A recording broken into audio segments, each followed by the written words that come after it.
Hola. Si alguien me hubiese dicho hace 5 años que estaría escribiendo esto, en un foro, y que además tendría el corazón partido entre el pasado y el presente, me habría reído en su cara. Pero aquí estoy. Me llamo Diego, soy empresario en Madrid, y estoy a punto de contarles algo que ni yo entiendo del todo. Todo empezó una tarde soleada en el Retiro. Caminaba distraído, disfrutando del único momento de paz que mi agenda me permite, cuando lo oí. Era el sonido de una guitarra. No cualquier guitarra, era esa guitarra. La que Ángela, mi esposa desaparecida, solía tocar cada noche antes de que nuestra vida se desmoronara. Una melodía que no había escuchado en más de 10 años. Me quedé congelado. Era imposible, pensé. Ángela no solo había desaparecido, había dejado atrás una montaña de mentiras. No voy a mentirles, nuestra relación nunca fue perfecta. Ángela era hermosa, sí, y tenía una risa que podía iluminar cualquier habitación. Pero también era impredecible, con una facilidad pasmosa para salirse con la suya. Tenía esa mezcla de encanto y desdén que la hacía irresistible y francamente agotadora. En los buenos días, era la mujer más cariñosa del mundo. En los malos, podía destruirme con un par de palabras. El primer aviso de que algo andaba mal llegó en el 3er año de casados, cuando todavía éramos 2 jóvenes luchando por salir adelante. Había notado pequeñas cosas, llamadas que terminaban abruptamente cuando entraba a la habitación, salidas de amigas que terminaban a horas imposibles. Pero yo era ingenuo, o tal vez simplemente ciego. Pensé que era estrés, que todos teníamos nuestras rarezas. Recuerdo el día que todo cambió como si fuese ayer. Era un martes cualquiera, yo volvía a casa después de un largo turno en el restaurante donde trabajaba como camarero. Estábamos lejos de ser ricos en esa época, apenas podíamos pagar el alquiler, pero teníamos sueños. Bueno, al menos yo los tenía. Cuando entré al piso, algo me pareció extraño. El lugar estaba demasiado ordenado, como si nadie hubiese vivido allí en semanas. No había olores en la cocina, ni la taza de té que Ángela solía dejar a medio tomar. Grité su nombre, Ángela. Nada. Fui al dormitorio y me encontré con un cajón vacío. No solo vacío, sino que había sido limpiado como si nunca hubiese guardado nada. Lo mismo pasó con una maleta que solíamos usar cuando íbamos al pueblo. La ropa de ella, su guitarra favorita, su perfume caro, todo se había ido. Primero pensé que habría ido a casa de su madre en Valencia. Teníamos discusiones, claro, pero nada tan grave como para que se fuera sin decir nada. Cogí el teléfono y marqué su número, pero la llamada no conectó. Intenté con su madre, con sus amigas. Nada. Nadie sabía dónde estaba Ángela. Esa noche apenas dormí. El miedo era una bola en mi estómago, pero también había otra cosa, una sospecha que no quería admitir. Algo no cuadraba. Todo estaba demasiado calculado. Ángela no era una persona impulsiva, si había huido, tenía que haberlo planeado. 3 días después, mientras buscaba su pasaporte en la caja donde guardábamos los documentos importantes, encontré la primera pista. Un extracto bancario. Había retirado casi todo el dinero de nuestra cuenta conjunta una semana antes de desaparecer. No era mucho, pero para nosotros significaba comida, facturas, sobrevivir. En ese momento sentí una mezcla de rabia y confusión. ¿Por qué no me lo dijo? ¿A dónde se fue? ¿Por qué me dejó con nada, ni siquiera una nota? Decidí buscarla por mi cuenta. Si algo me sobraba en ese entonces, era tiempo libre y una terquedad que no conocía límites. Pasaron semanas. Entre trabajar para no perder el piso y buscar pistas sobre Ángela, apenas dormía. Los días se convirtieron en una rutina frenética, trabajo, búsquedas, llamadas infructuosas. Cada vez que alguien decía no sé nada sentía que me hundía un poco más. Fue en medio de esta tormenta que llegó algo inesperado. Estaba limpiando el piso una tarde, sí, me tocó a mí porque Ángela ya no estaba para dejarlo todo patas arriba, cuando encontré algo que había pasado por alto, un recibo olvidado. Era de un hotel barato en Valencia, fechado 2 días antes de su desaparición. Mi corazón se aceleró. Valencia, claro. Su madre, sus raíces, o eso pensaba en ese momento. Con algo de esperanza, pedí prestado algo de dinero a un amigo y tomé el primer tren hacia allá. El hotel no era gran cosa, paredes finas, olor a humedad, la clase de sitio donde la gente iba a esconderse, no a descansar. Cuando llegué, le mostré el recibo al recepcionista. Él me miró con una mezcla de desconfianza y lástima, pero luego asintió. Sí, estuvo aquí, dijo. Con otro hombre. Esas palabras fueron como un puñetazo en el estómago. ¿Qué hombre?, pregunté, intentando mantener la calma. El recepcionista se encogió de hombros. No lo sé, señor. Ella pagó en efectivo y no preguntamos mucho. Salí del hotel sintiéndome derrotado, pero no rendido. Sabía que tenía que seguir buscando. La encontré por pura casualidad, semanas después, en un mercado al aire libre. Estaba en Valencia todavía, sin un plan claro, caminando por calles que ya me resultaban familiares, cuando la vi. Ángela. Estaba probándose un sombrero en un puesto de artesanías, riendo con un hombre alto, rubio y demasiado guapo para mi gusto. Mi cuerpo se paralizó, pero mi mente iba a 1000 por hora. Quería gritar, correr hacia ella, pedir explicaciones, o tal vez simplemente desaparecer. Pero no lo hice. En lugar de eso, me quedé observando desde la distancia. Finalmente, después de lo que pareció una eternidad, me acerqué. Ángela, dije con un tono que ni yo reconocí. Ella giró la cabeza y, por un segundo, vi algo en su cara que no esperaba, sorpresa, sí, pero también, miedo. Diego, respondió, y su voz tembló un poco. El hombre a su lado levantó una ceja, confuso. ¿Quién es él?, preguntó en un español con acento extranjero.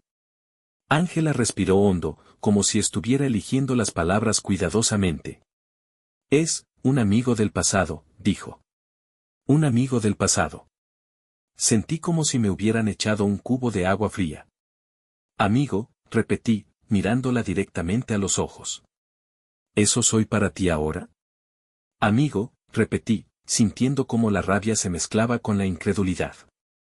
Ángela me miró fijamente, su expresión cambiando de sorpresa a esa mirada fría y calculadora que tantas veces usó para salir de problemas. Diego, por favor, dijo mientras dejaba el sombrero en el mostrador. No hagas una escena. Una escena. Claro, porque yo era el problema aquí. El hombre rubio, quien parecía no entender del todo lo que estaba pasando, la miró con curiosidad. ¿Quién es él en realidad? Ángela suspiró como si estuviera lidiando con dos niños pequeños. Es mi ex, admitió al fin, aunque lo dijo como si fuera un dato irrelevante, algo que no merecía más discusión. Ex, solté, incapaz de contenerme. Así llamas al hombre con el que estuviste casada, al que dejaste sin dinero, sin explicaciones, sin siquiera una maldita nota. La gente comenzó a mirarnos. Algunos vendedores fingían estar ocupados, pero sus ojos estaban clavados en nosotros. Ángela se cruzó de brazos, como si fuera la víctima en esta situación. Diego, esto no es el lugar ni el momento. No me importa el lugar ni el momento, respondí, acercándome un paso. ¿Por qué te fuiste, Ángela? ¿Por qué robaste todo y me dejaste sin nada? Ella desvió la mirada, como si estuviera buscando las palabras correctas. No lo entiendes, dijo al fin. No estaba feliz. Nuestra vida era una jaula.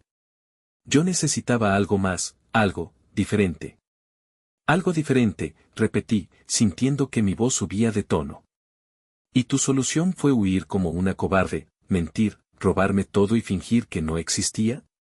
El hombre rubio, quien hasta ese momento había estado callado, finalmente intervino.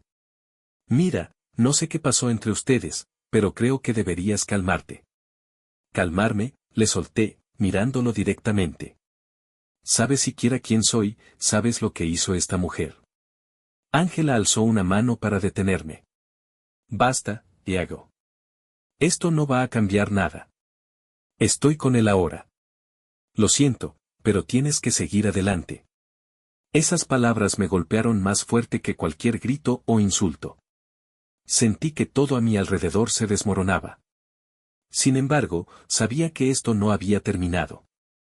No podía simplemente dar media vuelta y olvidarlo todo. Me quedé ahí, de pie, mientras Ángela me miraba como si todo lo que había ocurrido entre nosotros no tuviera peso, como si yo fuera un fantasma del que no quería acordarse. Su indiferencia era como una bofetada en la cara. Pero no me moví. Seguir adelante, repetí en voz baja, casi para mí mismo. Luego la miré directamente, sin miedo. Ángela, no he venido a buscar una reconciliación. He venido por respuestas. ¿Por qué me robaste? ¿Por qué mentiste a todos y desapareciste? Ella rodó los ojos, un gesto que conocía demasiado bien. Ese desprecio camuflado de paciencia, como si el mundo entero le debiera algo. Diego, no era un robo. Era lo que necesitaba para empezar de nuevo. ¿De verdad querías que me quedara a vivir esa vida miserable contigo?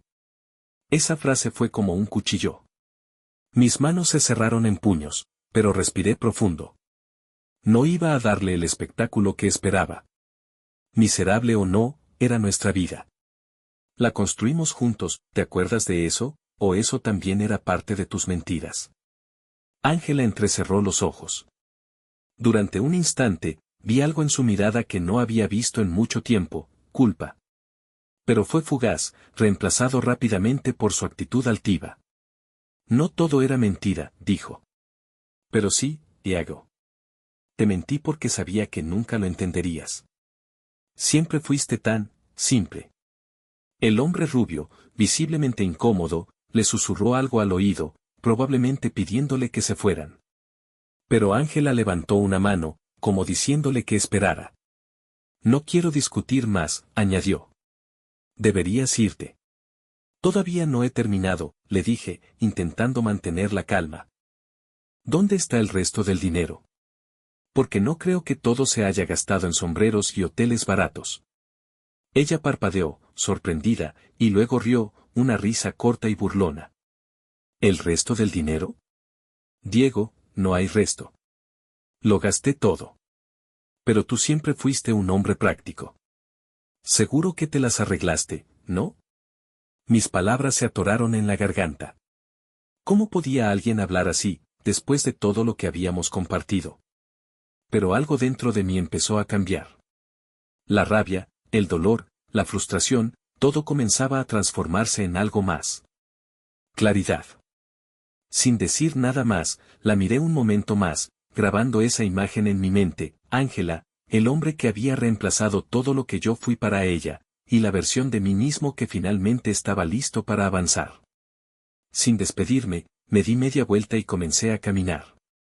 Me alejé del mercado con pasos firmes, pero por dentro me sentía como si hubiera dejado atrás una parte de mí que nunca podría recuperar. La imagen de Ángela, tan segura, tan imperturbable, se repetía en mi cabeza una y otra vez. Y aunque me dolía, algo dentro de mí empezó a cambiar mientras avanzaba por las calles de Valencia. Había ido hasta allí buscando respuestas, y aunque las pocas que obtuve no eran las que esperaba, al menos me habían dado algo que no tenía antes, un cierre. El tren de regreso a Madrid fue largo y silencioso. Miré por la ventana durante horas, perdido en mis pensamientos. Recordé los primeros días con Ángela, cómo reía mientras tocaba la guitarra, cómo hablábamos de nuestros sueños cuando apenas teníamos lo justo para pagar la cena. Pero también recordé las mentiras, las discusiones, las veces que ignoré las señales porque no quería aceptarlas. Cuando llegué a casa, me di cuenta de algo, la ausencia de Ángela ya no era una herida abierta, sino una cicatriz. Me senté en el sofá, miré alrededor de nuestro pequeño piso, mi piso ahora, y respiré profundamente. Por primera vez en mucho tiempo, sentí que el peso que llevaba encima comenzaba a desvanecerse. Pero entonces, mientras intentaba dejar todo atrás, me vino a la mente algo que Ángela había dicho. Esa risa burlona, ese lo gasté todo. Algo en su tono no cuadraba. Ella mentía, siempre mentía. Y si algo había aprendido de nuestra relación, era que detrás de cada mentira había una verdad esperando ser descubierta. No podía dejarlo así. Tal vez no la quería de vuelta, pero necesitaba saber. Necesitaba respuestas completas. Abrí mi portátil y comencé a buscar bancos, transacciones, cualquier rastro que pudiera haber dejado. Ángela era astuta, pero yo también había aprendido un par de trucos en todos estos años. Y entonces lo encontré. Un movimiento bancario reciente, desde una cuenta conjunta que había olvidado que existía. Una cuenta que habíamos abierto juntos en un banco extranjero cuando soñábamos con viajar por Europa. La cantidad retirada no era pequeña. Ella todavía tenía dinero, mucho más del que había admitido. Algo cambió en mí en ese momento. No era solo rabia o frustración. Era determinación. Ángela quería que creyera que todo estaba perdido, pero yo no iba a dejar que ella tuviera la última palabra. El descubrimiento de esa cuenta fue como encender una chispa. Ángela pensaba que había dejado todo atrás, que yo no volvería a buscar. Pero si algo había aprendido durante años de lidiar con sus mentiras era que, detrás de su aparente control, siempre dejaba cabos sueltos. La cuenta estaba en un banco en Suiza. No era mucho dinero para alguien en mi posición actual, pero en ese entonces, cuando apenas teníamos para sobrevivir, era una fortuna. Pensar que había reservado ese dinero mientras me dejaba en la miseria me revolvía el estómago. Sabía que no sería fácil, pero mi vida actual me daba las herramientas necesarias. No siempre fui rico, pero con los años aprendí a moverme en un mundo de contactos, abogados y gente con acceso a información que otros ni imaginan. Un par de llamadas bastaron para confirmar lo que sospechaba. Ángela había transferido el dinero a esa cuenta hace años, y parte de él seguía allí. Lo siguiente fue tomar un vuelo a Ginebra. No se trataba solo del dinero, aunque recuperar lo que era mío tenía su atractivo. Era también una cuestión de principios. Quería entender hasta dónde habían llegado sus mentiras, cuánto de nuestra vida había sido real y cuánto no. Cuando llegué al banco, me encontré con una sorpresa. Aunque yo figuraba como titular en la cuenta, los movimientos recientes habían sido realizados por una tercera persona. Alguien que no conocía. El nombre que aparecía en los registros era Eduardo Martínez. ¿Quién diablos era Eduardo Martínez? Los empleados del banco no podían darme más información sin procedimientos legales más estrictos. Pero antes de irme, uno de ellos, un hombre de mediana edad que parecía haberse cansado de las reglas, dejó caer algo interesante mientras revisaba los documentos. Curioso, dijo. Este Eduardo también tiene acceso a otra cuenta en Valencia. Parece que hay algo más detrás de todo esto. Valencia otra vez. Mientras volvía al hotel esa noche, algo en mi mente no dejaba de dar vueltas.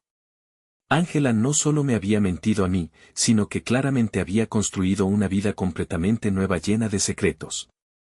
Y ahora aparecía este tal Eduardo. ¿Era otra víctima de sus engaños, o estaba involucrado con ella desde el principio? No sabía cómo encajaba todo, pero una cosa estaba clara, si Ángela pensaba que esto había terminado, estaba muy equivocada. Volví a Valencia con un propósito claro, encontrar a Eduardo Martínez y entender qué papel jugaba en toda esta historia. No sabía si era un cómplice, un amante, o simplemente alguien más enredado en la telaraña de mentiras de Ángela. Lo primero que hice fue seguir la pista de la cuenta mencionada en el banco suizo. Usando contactos y recursos que no habría tenido en mis días como camarero, conseguí localizar el banco en Valencia donde Eduardo tenía actividad. Pero el acceso a los detalles sería complicado, incluso con abogados. Sabía que necesitaba algo más directo. Una tarde, mientras revisaba los papeles en una cafetería del centro, escuché una conversación en la mesa de al lado que me hizo detenerme. Dos hombres discutían sobre negocios locales, y uno mencionó a un tal Edu Martínez en el contexto de unas inversiones inmobiliarias en Valencia. Me giré disimuladamente. Uno de los hombres, un tipo calvo con un traje caro, parecía ser alguien bien conectado. Cuando se levantaron para irse, lo seguí a una distancia prudente, tomando nota de cada lugar al que iban. Uno de ellos entró en un edificio de oficinas de lujo. Al día siguiente, decidí jugármela.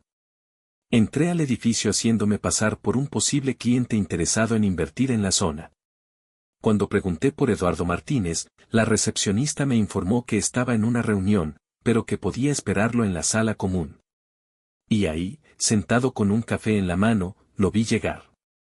Era el hombre rubio que estaba con Ángela en el mercado. El impacto fue como un golpe directo al pecho. Todo empezó a encajar. Eduardo Martínez no era un extraño, era el hombre con quien Ángela había estado el día que la encontré. ¿Qué tan profundo era esto? ¿Desde cuándo estaban juntos? Cuando nuestras miradas se cruzaron, vi cómo su expresión cambiaba. Primero, confusión. Luego, algo que parecía reconocimiento. Me levanté y caminé hacia él antes de que pudiera reaccionar. Eduardo, ¿verdad?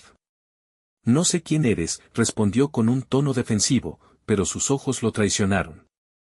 Sabía perfectamente quién era yo. Soy Diego, el esposo de Ángela, dije sin rodeos. Bueno, él es marido, técnicamente. Supongo que tú puedes explicar mejor cómo terminamos en esta situación. Por un momento, pensé que se marcharía, pero en lugar de eso, suspiró y me indicó que lo siguiera a una oficina privada. Cerró la puerta detrás de nosotros y se cruzó de brazos. No sé qué esperas sacar de esto, dijo finalmente. Pero si has llegado hasta aquí, mereces saber la verdad. Siéntate, dijo Eduardo, señalando una silla frente a su escritorio. Aunque su tono era calmado, había tensión en su rostro. Yo, en cambio, me quedé de pie. No iba a mostrarme cómodo, no después de todo lo que había pasado. Habla, le dije. No tengo tiempo para juegos. Eduardo me miró durante unos segundos, como si estuviera evaluando cuánto contarme. Luego dejó escapar un largo suspiro. Mira, Diego. Ángela y yo nos conocimos hace unos 5 años. Yo no sabía nada de ti al principio. Ella dijo que estaba divorciada, que no tenía a nadie. 5 años, lo interrumpí, mi voz subiendo de tono. Eso significa que estaba contigo mucho antes de desaparecer, ¿y nunca te preguntaste cómo conseguía todo ese dinero? Claro que lo pregunté, respondió con un poco más de firmeza. Pero Ángela siempre tenía respuestas. Dijo que había heredado algo de su familia. Parecía creíble. Nunca pensé que todo venía de ti. Le lancé una mirada incrédula. ¿Y ahora qué, me vas a decir que no sabías nada de la cuenta en Suiza tampoco? Eduardo frunció el ceño. La cuenta en Suiza fue su idea. Dijo que quería un lugar seguro para guardar sus ahorros. Yo simplemente la ayudé con los trámites porque conozco gente en ese mundo. Pero créeme, Diego, nunca supe que estaba robándote. Me reí amargamente. Qué conveniente. Todos son inocentes, menos yo. ¿Y qué me dices del dinero? ¿Todavía lo tiene? Eduardo se quedó en silencio por un momento antes de responder. Parte de él, sí. Pero no creas que ella me lo ha confiado todo. Ángela es complicada. Siempre tiene un plan B, una salida preparada.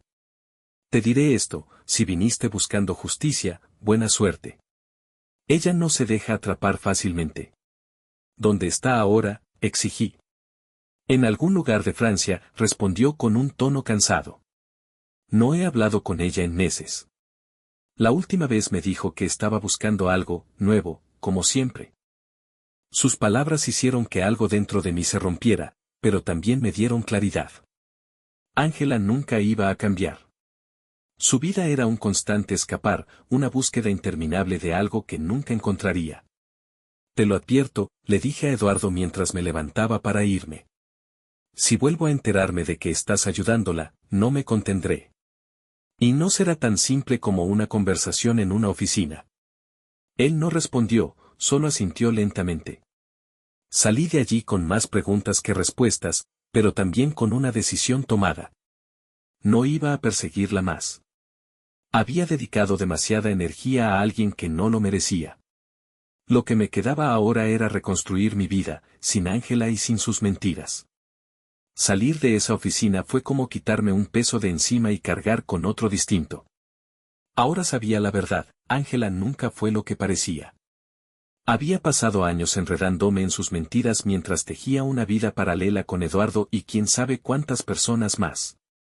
Pero, por primera vez, me di cuenta de que no era mi culpa. Su caos no era mi carga. De vuelta en Madrid, me prometí algo, no buscaría venganza, pero tampoco la dejaría salirse con la suya. Si había algo que podía hacer para cerrar este capítulo, lo haría. Lo primero fue cerrar cualquier resquicio legal que ella pudiera aprovechar. Llamé a mi abogado y le expliqué todo. Me ayudó a congelar la cuenta en Suiza, alegando que los fondos habían sido obtenidos de manera ilícita. No era un proceso sencillo, pero era mi derecho como cotitular. Eduardo tenía razón, Ángela siempre tenía un plan B. Pero ahora, ese plan B iba a encontrarse con mi propia determinación. Mientras tanto, mi vida siguió adelante. Decidí centrarme en mi empresa y en las cosas que realmente importaban. No podía seguir viviendo en el pasado. Pero el fantasma de Ángela seguía apareciendo en los momentos más inesperados. Una canción en la radio, un aroma en la calle, incluso un gesto en alguien desconocido que me recordaba a ella. Un día, mientras organizaba mis papeles, encontré algo que había olvidado por completo, una carta que Ángela me escribió durante los primeros meses de nuestro matrimonio. La había guardado en una caja de recuerdos, de esas que uno guarda sin saber por qué. La abrí con manos temblorosas. Su letra era familiar, casi nostálgica. Diego, sé que nuestra vida no es perfecta, pero contigo siento que puedo ser yo misma. Sé que a veces tengo mis fallos, pero quiero que sepas que siempre estoy buscando lo mejor para nosotros. Te quiero más de lo que puedo expresar. Leí esas palabras varias veces, tratando de reconciliarlas con la mujer que había llegado a conocer. Me di cuenta de algo importante, tal vez Ángela creyó esas palabras en algún momento. Tal vez incluso me quiso de verdad, pero su naturaleza era huir, buscar algo que nunca la llenaría. Ese día decidí algo más. No podía controlar lo que ella hizo ni lo que haría, pero podía controlar cómo me afectaría. Cerré la carta y la guardé de nuevo en la caja. No como un recuerdo doloroso, sino como un recordatorio de lo lejos que había llegado desde entonces. Los meses pasaron. Aunque todavía sentía el eco de todo lo que había ocurrido, cada día me sentía más libre. Centrarme en mi trabajo y en mis proyectos personales fue mi salvavidas. Poco a poco, la figura de Ángela se convirtió en algo distante, casi como un personaje de una historia que ya no me pertenecía. Pero la vida tiene una manera curiosa de ponerte frente a lo que intentas dejar atrás. Una tarde, mientras revisaba correos en mi oficina, recibí un mensaje inesperado. Era un correo electrónico con un remitente que me dejó congelado, Ángela, luz1984 @. El asunto decía simplemente, no sé por dónde empezar. Por un momento dudé si abrirlo. ¿Qué más podía decirme? ¿Otra mentira? ¿Otra manipulación? Pero la curiosidad pudo más. Abrí el correo y leí. Diego. Sé que no tengo derecho a escribirte, pero necesito decir esto. No espero que me creas, y mucho menos que me perdones, pero siento que te lo debo. La verdad es que siempre te quise, aunque no de la manera en que tú me merecías. Hice muchas cosas mal, y sí, te mentí, pero no porque no me importaras. Fue porque no sabía cómo quedarme. Siempre he sido buena huyendo, nunca quedándome. Tú eras lo mejor que me había pasado, pero yo no sabía cómo lidiar con eso. He perdido más de lo que gané al irme. Y no te escribo para pedirte nada. Solo quería que supieras que, en mi propio desastre, tú fuiste lo único real. Ojalá la vida te haya dado lo que mereces, porque yo nunca pude hacerlo. Ángela. _. Terminé de leer el correo y me quedé en silencio, sin saber qué sentir. Había esperado tantas cosas de Ángela, arrepentimiento, furia, incluso indiferencia. Pero nunca esto. Por primera vez, parecía genuina. ¿Era posible que en medio de todo su caos hubiera algo real? Guardé el correo, pero no respondí. No porque no quisiera, sino porque no lo necesitaba. Sus palabras eran suficiente cierre para mí. No eran excusas, sino una confesión tardía, y aunque no borraban el daño, me dejaban con una certeza, yo había sido suficiente, pero ella nunca lo sería para sí misma. Esa noche me senté en mi terraza con una copa de vino y miré las luces de Madrid. Pensé en Ángela, pero también en lo que había aprendido. Había perdido mucho, pero también había ganado algo invaluable, claridad. No siempre podemos entender por qué alguien nos hiere. A veces, ni siquiera ellos lo saben. Pero podemos decidir qué hacer con las cicatrices. Yo decidí dejarlas atrás, no como un recordatorio de lo que perdí, sino de lo que sobreviví. En los días que siguieron al correo de Ángela, no pude evitar reflexionar sobre todo lo que habíamos vivido juntos. Había pasado años buscando respuestas, intentando entender qué había salido mal, culpándome por no haber sido suficiente. Pero ahora lo veía todo con claridad, no se trataba de mí. Nunca se trató de mí. Ángela era un huracán. Entró en mi vida con una fuerza que me dejó deslumbrado, y cuando se fue, arrasó con todo a su paso. Pero los huracanes no eligen a quien golpean. Ella era así, una fuerza incontrolable, incapaz de quedarse, incapaz de construir algo duradero. Durante años pensé que mi historia con Ángela era un fracaso. Pero ahora, sentado en mi oficina, mirando todo lo que había logrado desde entonces, me di cuenta de que no era cierto. Sí, me había roto, pero también me había obligado a reconstruirme, a encontrar mi fortaleza. Aprendí que no puedes salvar a alguien que no quiere ser salvado. Puedes amar con todo tu ser, pero si la otra persona no está dispuesta a quedarse, nunca será suficiente. Y eso está bien. Porque el amor no es una transacción, no es algo que se devuelve con intereses. Si alguien me pidiera un consejo después de todo esto, diría lo siguiente: no pongas tu felicidad en manos de alguien más. Si esa persona se va, no te quedes buscando respuestas que no necesitas. Enfócate en ti, en lo que puedes construir, en lo que puedes ser. ¿Perdoné a Ángela? Supongo que sí, aunque nunca se lo dije directamente. No por ella, sino por mí. No quería cargar con ese resentimiento. Quería avanzar, y lo hice. Ahora, cuando pienso en ella, no siento odio ni tristeza. Solo gratitud. Gratitud por las lecciones que aprendí, por la vida que construí después, y por haberme dado cuenta de que yo merecía algo mejor. Han pasado varios años desde que recibí aquel correo de Ángela. Nunca le respondí, y ella nunca volvió a escribirme. A veces me pregunto dónde estará, si sigue persiguiendo algo que no puede alcanzar, si encontró la paz que siempre le fue esquiva. Pero esas preguntas ya no me quitan el sueño. Mi vida dio un giro inesperado después de todo lo ocurrido. Con el tiempo, mi empresa creció, y yo también. Dejé de buscar validación en los demás y empecé a construir una relación más sólida conmigo mismo. Aprendí a disfrutar de las cosas simples, una caminata tranquila por el retiro, una copa de vino mientras veo el atardecer, incluso el silencio, ese silencio que antes me aterraba y ahora me da calma. Hace poco, conocí a alguien. Se llama Laura. No es una historia perfecta, ni tiene la intensidad dramática de lo que viví con Ángela. Pero es real, honesta. Con Laura no hay juegos ni misterios, solo una tranquilidad que nunca pensé que encontraría. No sé a dónde nos llevará el futuro, pero por primera vez en mucho tiempo, no tengo miedo de averiguarlo. Cuando miro hacia atrás, no siento arrepentimiento, solo gratitud. Gratitud por lo que viví, por las lecciones que aprendí, y por la fuerza que descubrí en mí mismo. Ángela fue una parte importante de mi historia, pero no define quién soy ahora. Si estás leyendo esto y te encuentras atrapado en una situación parecida, recuerda esto: no importa cuánto ames a alguien, si ese amor te destruye, no vale la pena. Aprende a soltar, incluso si duele, porque al otro lado del dolor hay algo mucho más valioso: tu propia libertad. Y esa libertad, créeme, es un regalo que nadie puede quitarte. Adiós.